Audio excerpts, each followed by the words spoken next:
Well, just like that, it appears that this big threat of tariffs, an ongoing trade war, is as expected.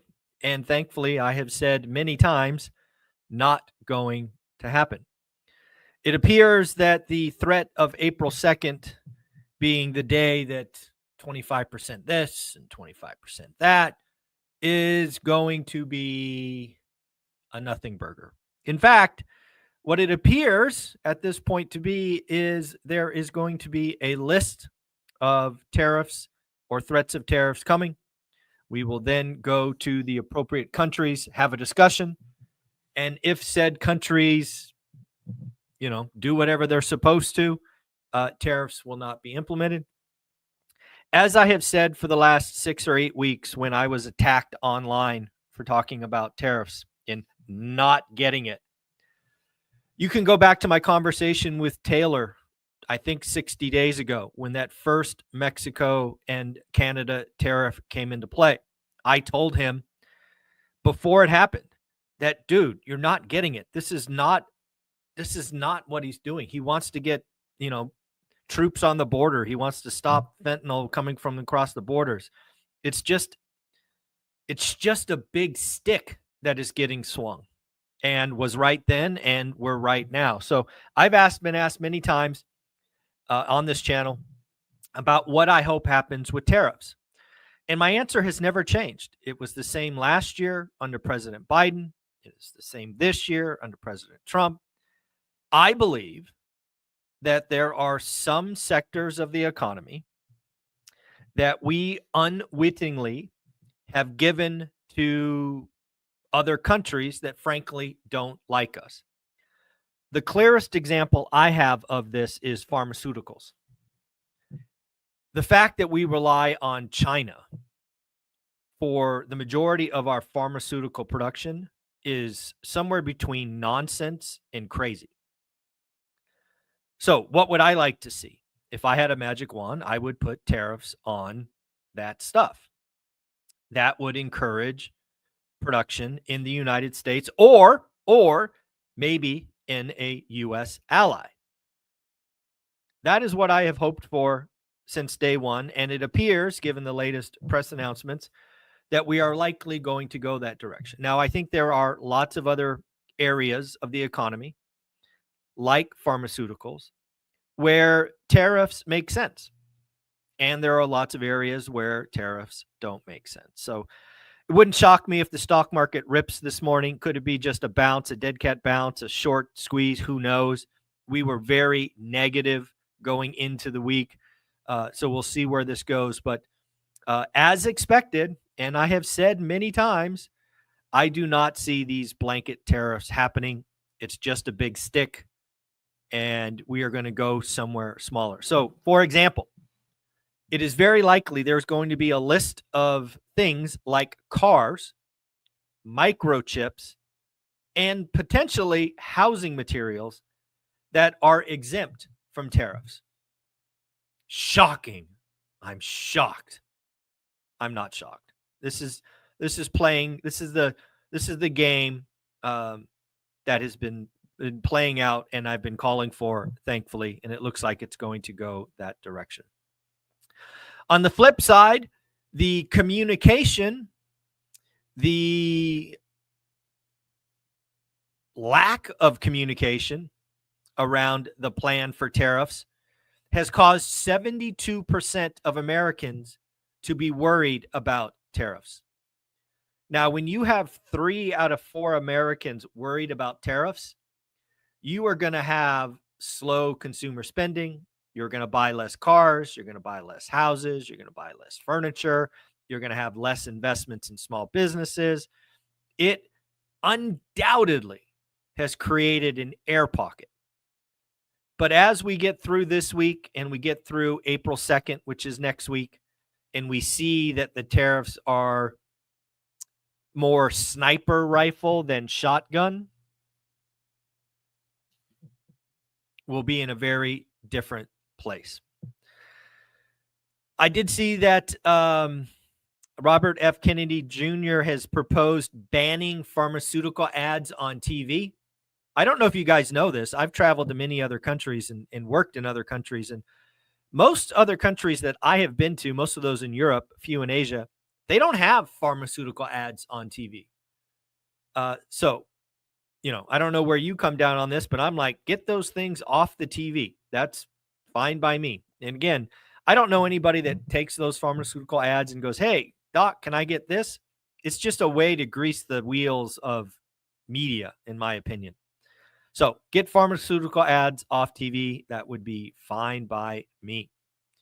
Let's talk about the CEO of Lennar, Stuart Miller. He says that higher for longer equals weaker for longer. Again, Stuart came out, I think, 60 or 90 days ago saying we are going to do pace over profit. You could see that Lennar, I have it down here somewhere, took 17% margin hit in the latest quarter, almost 18%. Or I'm sorry, I got my numbers wrong. Let me rewind. Lennar took 13% margin hit in the last quarter. The high was 2009 when it was 18%. So again, 13% last quarter, 18% was the high in 2009. Again, weaker for longer.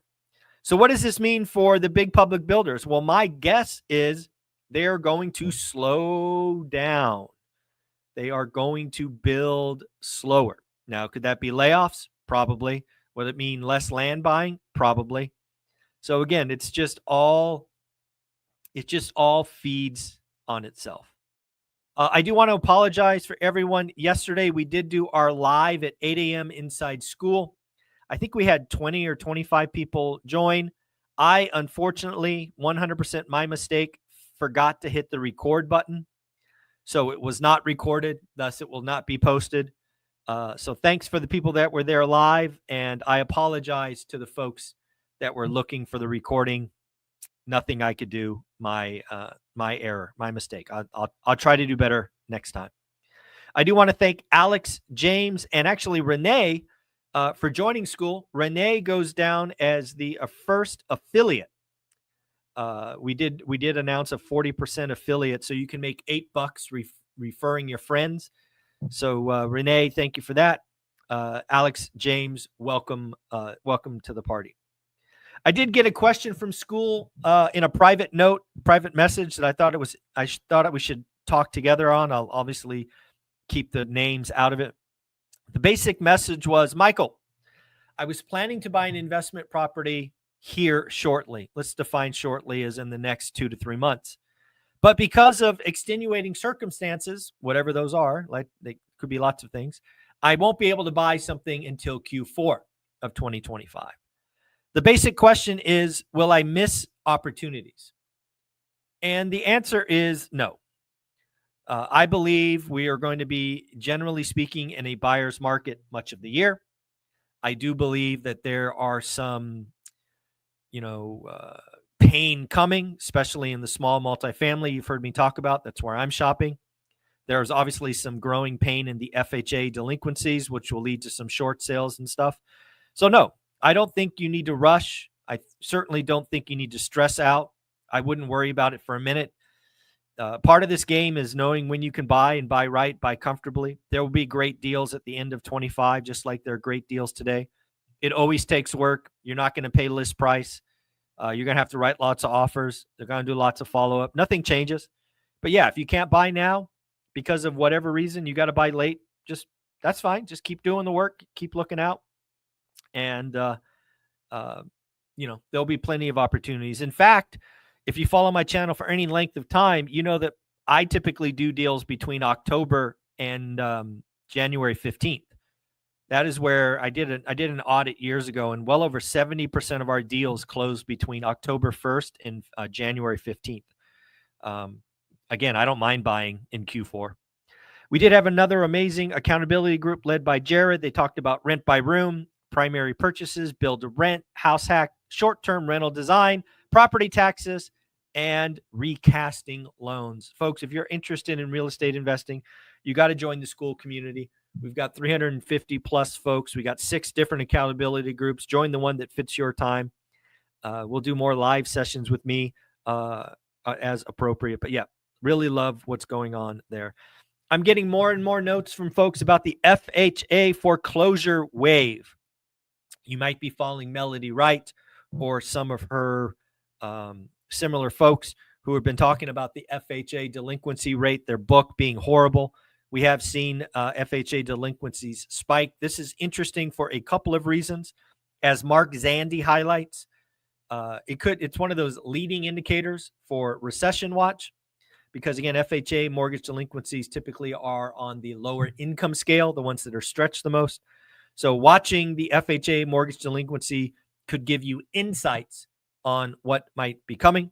What I would tell you is, for whatever reason, President Biden, at least under President Biden's administration, there were lots of, I don't know what to call them, I guess foreclosure, forbearance programs where servicers would just take the debt, slap it on the back, and get paid. That seems to be abused, I think would be a fair word. And we're stacking up. Those foreclosures are coming. Those will be released. Will it be this year or next year? Don't know, but they're certainly coming. I would skill up if I was a new investor on something called NODs, notice of defaults. Might be doing some mailers to these, because again, they will eventually come. There are hundreds of thousands, if not millions, of folks that are kind of there for opportunity. Simon Property Group apparently is another big company like Tesla leaving Delaware. They're citing concerns over meritless litigation, which I thought was interesting. Delaware used to be the state everybody wanted to incorporate. Now, thanks to a couple of judges, apparently companies like Simon Property Group are leaving en masse. Folks, I don't know if you heard the great news, but one and only Dion is speaking at Bigger Pockets. In fact, Dion, I believe, I could be wrong, but he is keynoting day 2. He is keynoting day 2. I do believe he has a discount code if you want to go to Bigger Pockets in Vegas. I believe it's Dion, Dion 50. So if you want to see our boy Dion on stage in all his glory, Dion 50, get you $50 off. Again, Bigger Pockets in Vegas. Oh, day 3, I'm being told. I didn't know it was 3 days. There you go. Day 3. See, you guys are more informed than me. What else do we got? Something I announced at the end of our conversation with Dan Bird yesterday. I actually broke down and did something I never thought I would do. In fact, I've said it on this channel repeatedly. I will never do this. Well, good old Timmy Waltz pissed me off. Timmy Waltz pissed me off. I saw him on X celebrating the fall of Tesla stock, celebrating the fall of a U.S. company's valuation. And for whatever reason, in the moment, that pissed me off. And I bought Tesla stock Friday morning at the open.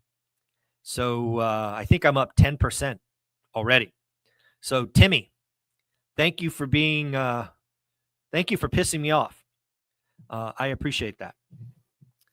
We did get some economic data, the first of the week, the S&P Flash Services and Flash Manufacturing.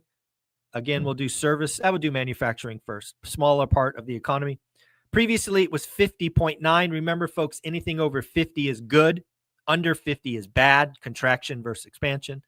So last month, 50.9 was forecast to come in slightly lower at 50.6, and it came in at 50.3. So still expansion, but concerning. Slowed down more than expected. I don't think I would feel good about that number, even though it is 50 plus. But now what about services? That is obviously the largest part of our economy. Previously was 52.9, was forecasted to fall to sub 50. That is bad. 49.7. Actually came in at 51. So again, on the right side of 50. So a good news there. Joseph Wang, again, been on the channel several times. Follow him on X or Twitter. He also has his own YouTube channel, Fed Guy. On X, I think he's Fed Guy 1 2. He's talking about the credit markets looking to be supported by banking deregulation and the perspective of big cuts. Yeah, I don't know if I see big cuts. But again, Joseph Wang, far more focused on the economy, far more focused on the Fed. So when in doubt, follow Joseph Wang would be my suggestion. Google searches for the word recession spiked more than 100%. What does that mean? Well, again, as I have shared with you for the last 30 years or so, I've studied the consumer. And the consumers do things in mass. And right now, as we've said earlier, 72% of Americans are worried about tariffs. We all now have folks worried about a recession. The answer is really simple, folks. They're going to sit on their ass and do nothing. They are not going to buy homes. They're not going to buy cars. They're not going to go to restaurants. When consumers are scared, they contract. Now, as we kind of open with, now that perhaps the tariff threat of world trade wars are over, maybe now that starts to hit the airwaves, consumers will feel better. But that will not be an overnight thing. It will take some time. So it is not surprising that consumers are afraid of tariffs, again, 72%, and they see recessions coming, a spike. What does that mean? That means you and I have less competition. That's all it means. Every time the consumers get scared, they don't participate. That means you and I get the opportunity to go shopping. Now, when I say go shopping, let's be very clear. I mean shopping for great deals. We are not paying list price. We are getting seller credits. We are getting 15, 20, 25, 30, 35% off. We are only buying from motivated sellers. Folks, in 2025, as I've said on the Ryan Pineda podcast, investors are the only winners because we do the work. We find the motivated sellers. We know what makes sense, and we will strike while everybody else is scared. Folks, if you need more of this goodness, join our school community. It's only 67 pennies a day. 6 different masterminds, accountability groups, thousands of dollars in free education at level 2, level 3. If you want to learn how to do a buy box, you can go to my Teachable $50 course on Teachable. Oh, here's a giveaway for you. If you want to go buy the 2025 or 2024, what was it? 2025 ORAT replay, the one where we had Graham Stephan and all of the lumberjack and his wife Ashley and all those folks talk, I will give you the 2024 version. So if you go buy it, it's $99. It's the same price that you would have paid if you wanted to attend live. But I will also give you the 2024 as a free thank you. So $99 to get four days of ORAT replays, both 24 and 2025. So hope you enjoyed that. Hope you think that is a good thing. Take care. Have a wonderful day. Later.